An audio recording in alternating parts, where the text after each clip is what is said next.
Good day, Miss Elizabeth.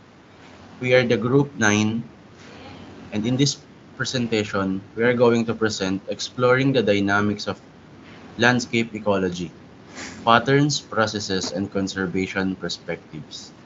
Next slide, please. Ecology of land. In the land's ecosystem, two crucial biogeochemical cycles are the sedimentary cycle and phosphorus cycle. Next slide. The sedimentary cycle primarily involves the movement of essential elements such as carbon, sulfur, and calcium between the Earth's surface and its lithosphere. Next slide, please. Once deposited in sediments, these elements may undergo transformation such as burial sedimentation and diagenesis over long periods. Eventually, geological forces such as tectonic movements or volcanic activity can uplift sedimentary rocks, releasing the stored elements back into the environment, completing the cycle. Next slide.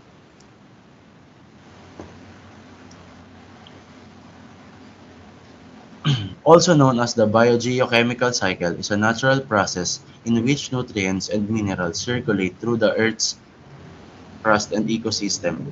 Unlike gaseous cycles where elements move through the atmosphere, sedimentary cycles primarily involve the movement and recycling of elements within the Earth's surface and subsurface. In a sedimentary cycle, nutrients are extracted from rocks and soil through processes like weathering and erosion. These nutrients are then carried by wind, water, or other means to different locations where they can be used by organisms or deposited in sediments. Over time, these nutrients can be recycled through geological processes such as sedimentation and rock formation. Next slide, please.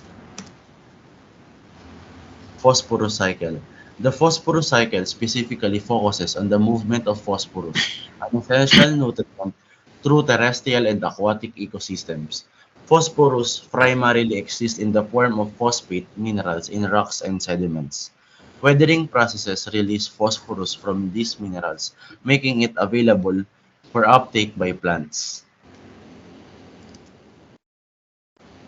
Plants assimilate phosphorus from the soil through their roots, incorporating it into their tissues. Animals then obtain phosphorus by consuming plants or other organisms.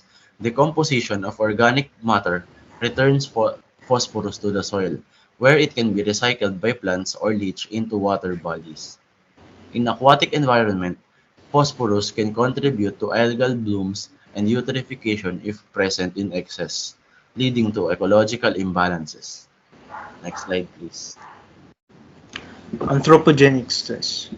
The term anthropogenic refers to the influence of people, humans, either directly or indirectly to their environment. Then, stress implies negative pressure or strain. Therefore, anthropogenic stress refers to the negative effects of human activities to the environment. This can include pollution, deforestation, habitat destruction, climate change, and more.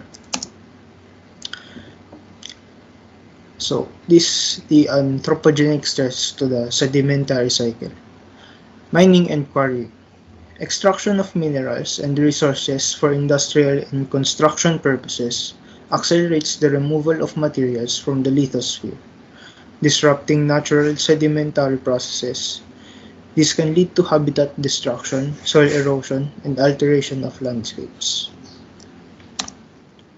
Deforestation and land use changes. Clearing forests and converting natural habitats for agriculture, urbanization, and infrastructure development increases soil erosion rates. The sediment runoff can disrupt aquatic ecosystems, degrade water quality, and fill in water bodies such as rivers, lakes, and estuaries. Soil degradation. Poor land management practices such as overgrazing, improper agricultural techniques, and deforestation degrade soil quality and increase susceptibility to erosion. Soil erosion results in the loss of valuable topsoil and nutrients, impacting ecosystem productivity and fertility. And the anthropogenic stress to the phosphorus cycle. Urbanization and land development. Urban expansion and land development alter natural landscapes, increasing impervious surfaces such as roads, parking lots, and buildings, which leads to increased surface runoff of phosphorus-rich sediments and pollutants into water bodies, exacerbating nutrient pollution and eutrophication. Mining activities. Phosphorus mining operations can disturb ecosystems, disrupt hydrological systems, and release phosphorus into nearby water bodies through runoff and leaching. Agricultural runoff. Excessive use of phosphorus-containing fertilizers in agriculture can lead to nutrient runoff into water bodies. This runoff contributes to eutrophication, where excessive nutrients stimulate algal growth, leading to oxygen depletion, fish killing, and ecosystem degradation.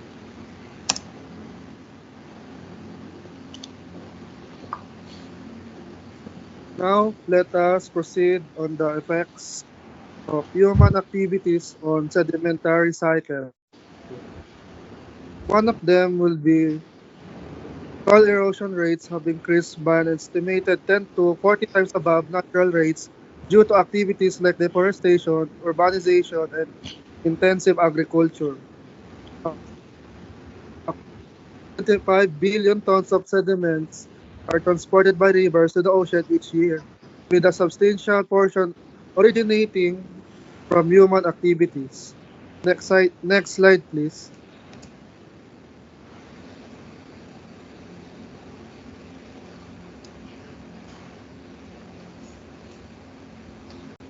Approximately 14 million tons of phosphorus are mined annually for fertilizer production, with significant environmental impacts associated with mining and processing. It is estimated that over 400 coastal areas globally experience eutrophication, with many of them categorized as having a high or maximum eutrophic condition.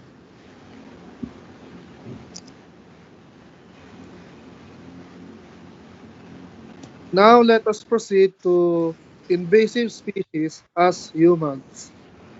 As we can see, by definition, it is introduced species to an environment that becomes overpopulated and harms its new environment.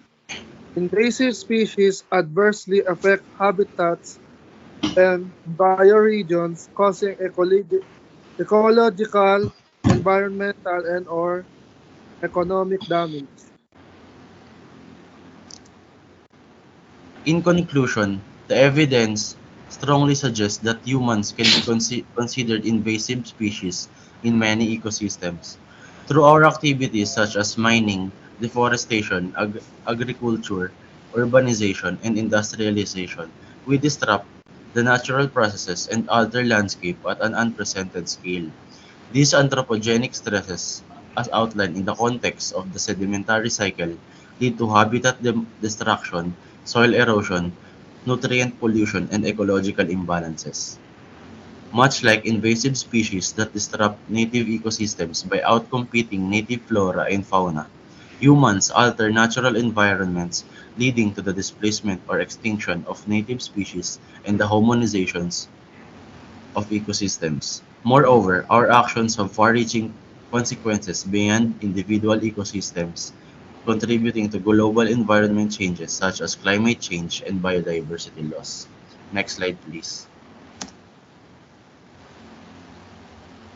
Recognizing human as invasive species underscores the urgency of adopting sustainable practices and implementing effective conservation measures to mitigate our impacts on the planet by fostering a deeper understanding of our role in ecosystem and embracing a more harmonious relationship with nature.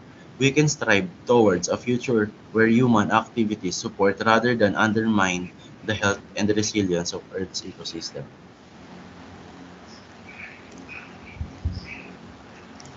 That's all. Again, thank you for listening.